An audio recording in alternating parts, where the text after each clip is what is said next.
Ketika berpidato dalam KTT Iklim di Dubai, Presiden RI Joko Widodo mengatakan Indonesia mengejar target pengurangan emisi dengan antara lain pengembangan energi baru dan terbarukan. Jokowi membanggakan pembangkit listrik tenaga surya PLTS terapung di Cirata, Jawa Barat dengan total kapasitas 192 MW yang baru diresmikan pada November. Namun untuk mendanai proyek sejenis, Indonesia perlu dukungan besar dari negara-negara maju. Negara-negara yang sedang berkembang tidak mungkin mampu melakukannya sendiri. Indonesia butuh investasi lebih dari 1 triliun US dollar untuk net zero emission 2060. Lewat skema kemitraan transisi energi yang adil atau JETP, Indonesia mendapatkan komitmen pendanaan 20 juta dolar Amerika atau setara 310 miliar rupiah untuk transisi energi.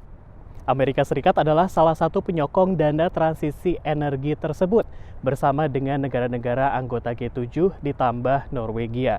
Selain di Indonesia, negara-negara ini juga mendanai program serupa di Vietnam, Afrika Selatan, dan Senegal. Di satu sisi, Indonesia menetapkan setidaknya 13 PLTU akan dipensiunkan pada 2030 untuk mengurangi emisi karbon. Namun di sisi lain, Indonesia berencana menambah kapasitas 20 gigawatt bagi PLTU kaptif yang digunakan untuk industri.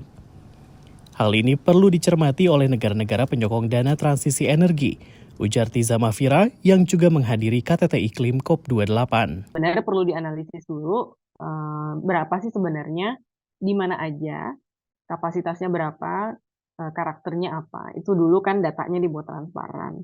Yang kedua yang perlu dilihat apa sih skenario-skenario untuk mendekarbonisasi itu juga gitu. Jadi mengatasi jangan sampai benar-benar emisinya seperti rencana yang sekarang gitu loh dengan emisi 20 gigawatt itu. Asosiasi Batubara ingin PLTU tidak dipensiunkan, hanya dikecilkan kapasitasnya. Phase out itu bukan pilihan yang bijak dan pemerintah Indonesia dalam hal ini telah tepat mengambil kebijakan phase down ya secara gradual ya. Namun pegiat lingkungan mengingatkan ongkos tersembunyi yang harus dibayar, yakni kerusakan lingkungan dan kesehatan masyarakat. Kita menemukan riset di 2017 hampir ratusan ribu orang yang akan punya potensi kematian dini akibat emisi yang dikeluarkan dari PLT Batubara. Nah, itu adalah biaya yang tidak pernah dimasukkan dalam PLT Batubara. Per 2022, batubara mendominasi 67% kebutuhan listrik di Indonesia. Dari Washington DC, Rio Tuasikal dan tim VOA.